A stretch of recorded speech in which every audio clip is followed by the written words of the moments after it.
Hi అండి, అందరికీ నమస్కారం. Welcome back to our channel. ఈరోజు మన ఛానల్లో కరెంట్ అఫైర్స్ అయితే నవంబర్ 16 to 30 అనమాట. సో ఈరోజు ఫస్ట్ బిట్ వచ్చేసి మహిళల వన్డే క్రికెట్లో క్యాలెండర్ ఇయర్లో అత్యధిక సిక్స్లు కొట్టినటువంటి బ్యాటర్గా ఎవరు అవతరించారు? మహిళల వన్డే క్రికెట్లో క్యాలెండర్ ఇయర్లో అత్యధిక సిక్స్లు కొట్టినటువంటి బ్యాటర్గా ఎవరు అవతరించారు అంటే స్మృతి మందాన గారు. నెక్స్ట్ వన్ వచ్చేసి స్మృతి మందాన గారు ఆన్సర్ వచ్చేసి. అయితే ఇది 2017లో దక్షిణాఫ్రికా బ్యాటర్ అయినటువంటి లిజెల్లీ 28 సిక్స్లు కొట్టగా ఆ రికార్డును మందాన గారు 31 సిక్స్లుగా క్రాస్ చేసిందనమాట. అంతేకాకుండా మహిళల వన్డే చరిత్రలో అత్యధిక పరుగులు చేసినటువంటి ఓపెనర్గా కూడా మందాన గారు నిలిచారనమాట. సో నెక్స్ట్ వన్ వచ్చేసి 2025 అక్టోబర్ 26న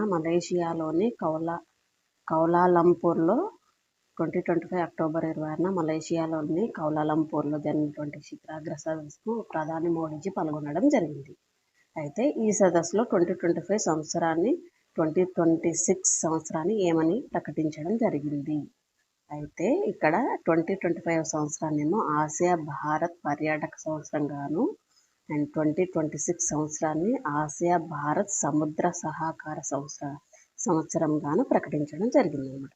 సో నెక్స్ట్ వన్ వచ్చేసి సర్దార్ వల్లభాయ్ పటేల్ జయంతి ఉత్సవాన్ని ప్రతి ఏటా ఏ రోజున ఏ పేరుతో జరుపుకుంటారు అంటే అక్టోబర్ 31న రాష్ట్రీయ ఏకతా దినోత్సవంగా జరుపుకోవడం జరుగుతుందన్నమాట. ఏ రోజున అంటే అక్టోబర్ 31న ఏ పేరుతో అంటే రాష్ట్రీయ ఏకతా దినోత్సవం. అయితే రాష్ట్రీయ ఏకతా దినోత్సవాన్ని భారత ప్రభుత్వం 2014లో ప్రారంభించింది.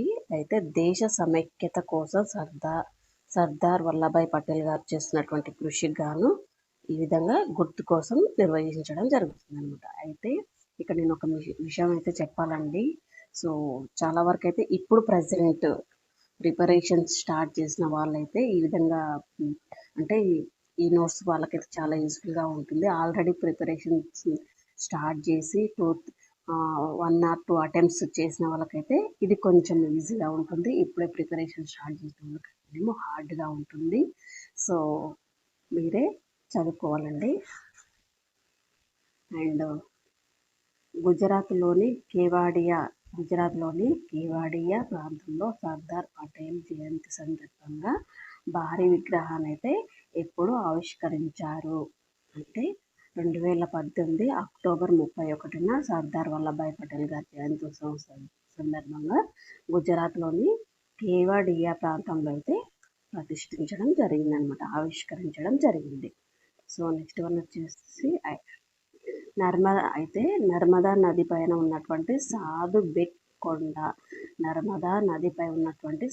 బెట్ కొండ మీద ఏర్పాటు చేయడం జరిగింది ఈ స్టాచ్యూని. అయితే 2002లో షాంఘై సహకార సంస్థ ఈ విగ్రహాన్ని ప్రపంచంలోనే 8 వింతల్లో ఒకటిగా గుర్తించడం జరిగిందనమాట. సో నెక్స్ట్ వన్ వచ్చేసి ఒక భారత్ శ్రేష్ఠ భారత్ కార్యక్రమంను ఎప్పుడు ప్రారంభించారు అంటే 2015 అక్టోబర్ 31న ప్రారంభించడం జరిగింది. అయితే జాతీయ సమైక్యత సమగ్రతల కోసం పటేల్ రూపొందించినటువంటి సిద్ధాంతాల ఆధారంగా భాషాపరమైన సంస్కృతిపరమైనటువంటి పద్ధతుల ద్వారా అన్ని రాష్ట్రాలు కేంద్రపాలిత ప్రాంతాల సమైక్యత ఉండేలా అంటే రాష్ట్రాలు కానీ కేంద్రపాలిత ప్రాంతాలు కానీ సమైక్యతంగా ఉండడం కోసం దీన్ని ఉండేలా చేయడం దీని యొక్క ప్రధాన లక్ష్యం అన్నమాట. నెక్స్ట్ వన్ వచ్చేసి 2018లో ప్రారంభించినటువంటి ప్రజా ప్రణాళిక ఉద్యమాన్ని ఏమని పిలుస్తారో 2018లో ప్రారంభించినటువంటి ప్రజా ప్రణాళిక ఉద్యమాన్ని ఏమని పిలుస్తారు అంటే జనయోజన అభియాన్ అనేది పిలవడం జరుగుతుంది. నెక్స్ట్ వన్ వచ్చేసి భారత్ చైనా దేశాలు ఏ మార్గం గుండా వాణిజ్యాన్ని తిరిగి ప్రారంభించాలని ఇటీవల ప్రణాళికలు రూపొందించాయి అంటే షిప్కిలా పాస్ అన్నమాట. ఆన్సర్ వచ్చేసి షిప్కిలా పాస్. సో ఇది అండి ఈరోజు కరెంట్ అఫైర్స్. ప్లీజ్ షేర్ చేయండి, లైక్ చేయండి అండ్ మన ఛానల్ని కూడా సబ్స్క్రైబ్ చేసుకోండి. చెప్పాను కదండి, ఇప్పుడే ప్రిపరేషన్ స్టార్ట్ చేసిన వాళ్ళకైతే ఈ నోట్స్ చాలా యూస్ఫుల్గా అవుతుంది. ఆల్రెడీ 2-3 అటెంప్ట్స్ చేసిన వాళ్ళకి కూడా యూజ్ అవుతుంది, బట్ వాళ్ళ ప్రిపరేషన్ వేరే ఉంటుంది.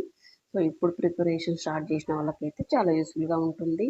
And JEE mains, group 1, group 2 వాళ్ళు ప్రిపేర్ అయ్యే వాళ్ళ ప్రిపరేషన్ కూడా వేరే ఉంటుంది. అంటే వాళ్ళు షార్ట్ కట్ కొన్ని కోడ్స్ పెట్టుకొని చదువుతూ ఉంటారు కదా. సో అదే అనమాట. సో ఇది అండి ఈరోజు మన channel current affairs. Please share చేయండి, మన ఛానల్ని సబ్స్క్రైబ్ చేసుకోండి అండ్ డైలీ మన ఛానల్లో కరెంట్ అఫైర్స్ అయితే అప్లోడ్ అవుతూ ఉంటాయి. So thank you all of you. Keep watching.